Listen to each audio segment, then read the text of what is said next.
அவங்க காலையிலேயே கேட்ட முதல் ரிங்டோனே 5000 ரூபாய் கலைஞர் மகளிர் உரிமை தொகை அவங்க அக்கௌண்ட்ல வந்திருக்கான மெசேஜ் டோன் தான். ஏன் மாதம் மாதம் தரும், ஏன் இந்த மாதம் 5000 கொடுக்கிறோம்னு தெளிவா விளக்கி நேற்று காலையில் நான் வீடியோவும் வெளியிட்டிருக்கிறேன். தேர்தலை காரணம் காட்டி மகளிர் உரிமை தொகையை தடுக்க நினைச்ச சதியை முறியடிச்சிருக்கிறோம். நீங்க அந்த செய்தியை பார்த்திருப்பீங்க. பாஜகவை சேர்ந்த ஒருத்தரை வச்சு உச்சநீதிமன்றத்தில் வழக்கை தொடர்ந்து தேர்தல் நெருக்கத்தில் மக்கள் நல திட்டங்களை நிறுத்தணும்னு திட்டம் போட்டாங்க. அதாவது ஒன்றிய பாஜக அரசை பொறுத்த வரைக்கும் அவங்களுக்கு மக்களுக்கு நல்லது செய்ய மாட்டாங்க, நல்லது செய்ய விட மாட்டாங்க. தமிழ்நாட்டு மகளிருக்காக நான் கொடுத்த உறுதிமொழிதான் உரிமை தொகை. அதுக்கு தடை போட நான் விட்டுருவேனா? அதனாலதான் மக்களுக்கு சர்ப்ரைஸ் கொடுத்து மக்கள் விரோதிகளுக்கு ஷாக் கொடுத்தோம். இதுதான் இந்த முத்துவேல் கருணாநிதி ஸ்டாலினுடைய ஸ்டைல்.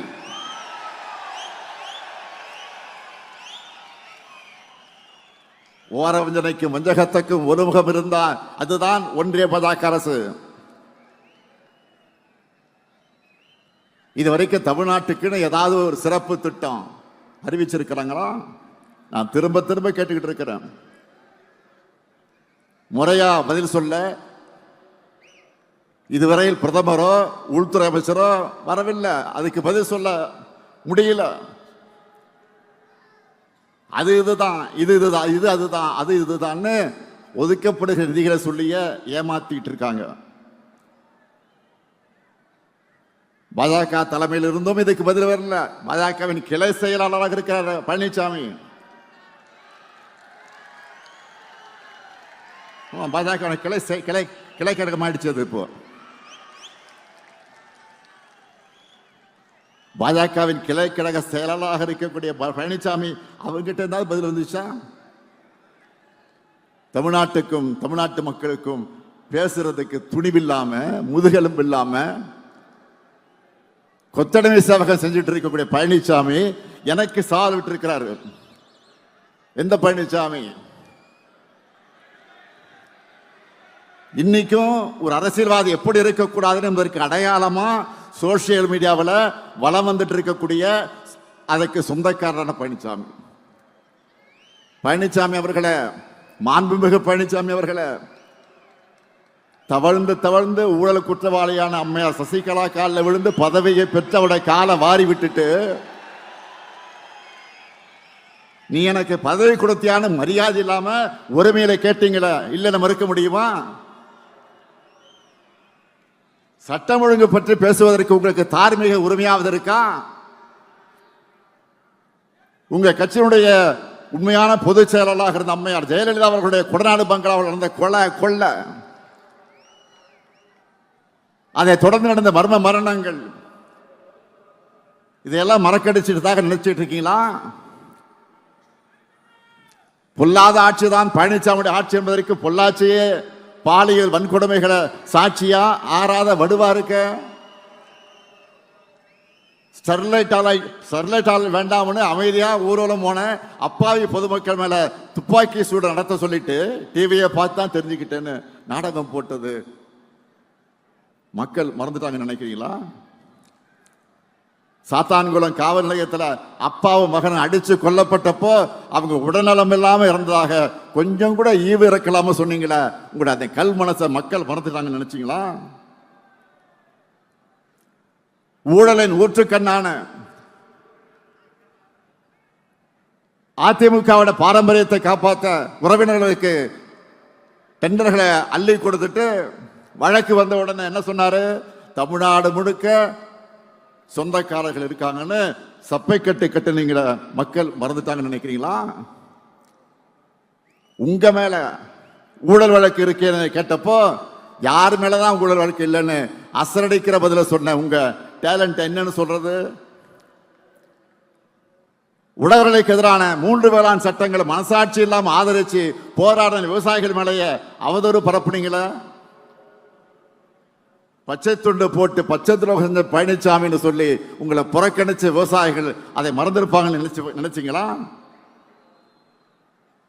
சிறுபான்மை மக்களுக்கு எதிரான பாஜக சட்டங்களை ஆதரிச்சதோடு அந்த மக்களை அடக்குமுறைக்கு ஆளாக்குனீங்களே, அந்த காயம் ஆறிடுச்சுன்னு நினைக்கிறீங்களா? குட்கா வழக்கில் அதிமுக அமைச்சர்கள் சிக்கினதுக்கு உங்கள் பதில் என்ன? வருமான வரித்துறையில சொந்தக்காரங்க சிக்கினதுனால பாஜகவோட கூட்டணி வச்சீங்களா? இப்படி ஏராளமான கேள்விகள் இருக்கு.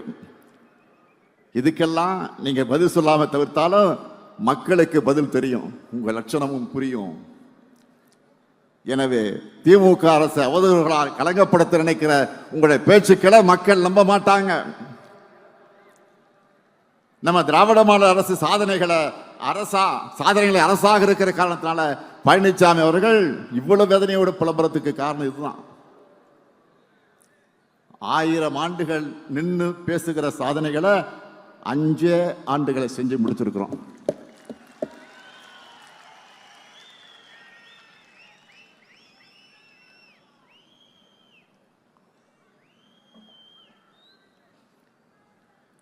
யூடியூப்லையும் சோசியல் மீடியாக்களையும் பாருங்க.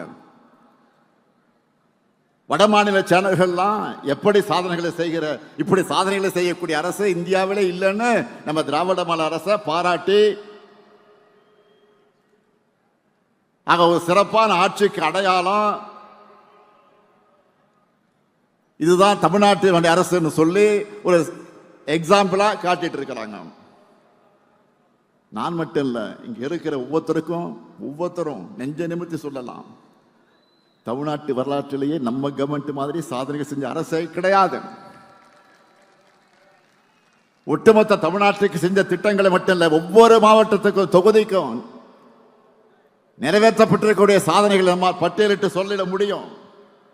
நல்லா புரிஞ்சுக்குங்க, நாம போராடுறது திராவிட முன்னேற்ற கழகத்துடைய வெற்றிக்காக மட்டுமல்ல, தமிழ்நாட்டுடைய வெற்றிக்காக. பாஜகவுடைய டப்பா இன்ஜின்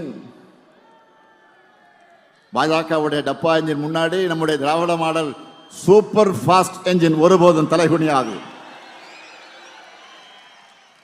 இந்த உறுதியை தமிழ்நாட்டில் இருக்கக்கூடிய ஒவ்வொரு வீட்டுக்கும் ஒவ்வொரு வாக்காளருக்கும் ஏற்படுத்த வேண்டியது உங்களுடைய பணி. களப்பணிதான் உங்களுடைய முழு பணி. நீங்க உழைக்கிற ஒவ்வொரு நிமிடமும் ஒரு புது வாக்கு நமக்கு வரும். மக்களை சந்திக்கிறப்போ நம்முடைய சாதனைகளை சொன்னால் மட்டும் போதாது, ஒன்றிய பாஜக அரசுடைய துரோகங்களையும் வெளிச்சம் போட்டு காட்டணும். டப்பா என்ஜின்ல ஏறி கொத்தடிமைகள் மூலமா தமிழ்நாட்டுக்குள்ள புறவாசல் வழியா நுழைய நினைக்கிற பாஜக எண்ணத்தை தடுத்து நிறுத்தணும். தமிழ்நாட்டுக்கு பரப்புரைக்கு வர்ற பிரதமர் தமிழ்நாட்டுக்குன்னு இந்த சாதனைகள்லாம் செஞ்சிருக்கோன்னு சொல்றாரா? இருந்தா தானே சொல்ல முடியும். அண்மையில் ஒன்றிய அரசுடைய பட்ஜெட் வெளியிட்டாங்களே, அதுல தமிழ்நாட்டுக்குன்னு ஏதாவது சிறப்பு திட்டங்களை அறிவிச்சாங்களா? இதை தட்டி கேட்கிற துணிச்சலோ தைரியமோ பழனிசாமி அவர்களுக்கு இருக்கா? அவரை பொறுத்த வரைக்கும் போடு தோப்புக்காரன்னு சொன்னா ஸ்டாப் சொல்ற வரைக்கும் நான் ஸ்டாப்பா பெல்ட் அடிப்பார். எல்லா துரோகத்தையும் பண்ணிட்டு கூட்டணி தர்மத்துக்காகத்தான் தமிழ்நாடு உரிமைகளை அடகு வச்சேன்னு கொஞ்சம் கூட கூச்சமே இல்லாம சொல்லுவார். இதையெல்லாம் நல்லா உணர்ந்துதான் அவருடைய தலைமையை அவருடைய கூட்டணியினரை ஏத்துக்கல. எல்லாரும் ஒரிஜினல் ஓனரா பாஜக கிட்ட நேரடியாக சரண்டர் ஆகிறாங்க. எனவே அதிமுக என்பது பாஜக டிராவல் பண்றதுக்கு யூஸ் பண்ணிக்கிற ஒரு கிளை அமைப்பு என்பதை மக்கள் கிட்ட அம்பலப்படுத்தணும். தமிழ்நாடு என்ற பெயரையே மாத்திரன்னு துடிக்கிறவங்க தமிழ்நாட்டுக்குள்ள வந்தா அவங்களுடைய சதி திட்டங்கள் எப்படிப்பட்டதா இருக்கும்னு மக்களுக்கு நீங்கள் புரிய வைக்கணும். இந்த சதியை உணராம நம்மோட மதச்சார்பற்ற முற்போக்கு கூட்டணி தவிர வேற யாருக்கும் வாக்களிச்சாலும் இன்னைக்கு நாம செஞ்சிட்டு இருக்கக்கூடிய அத்தனை நல்ல திட்டங்களை நிறுத்திடுவாங்கன்னு மக்களுக்கு நீங்கள் புரிய வைக்கணும்.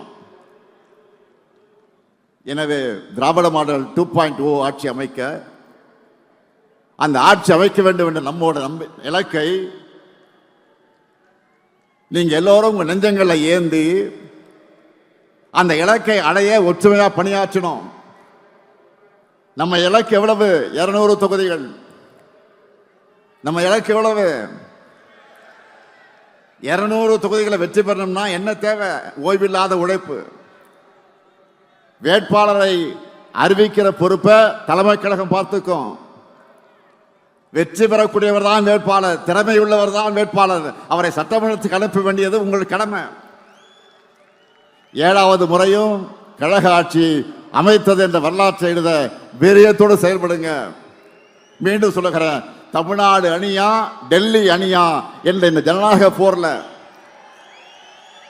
அரசியல் வெறுப்புகளுக்கு அப்பாற்பட்டு நம்முடைய தாய் தமிழ்நாட்டை காக்க அனைவரும் திமுக தலைமையிலான மதச்சார்பற்ற முற்போக்கு கூட்டணியை ஆதரிக்கணும்.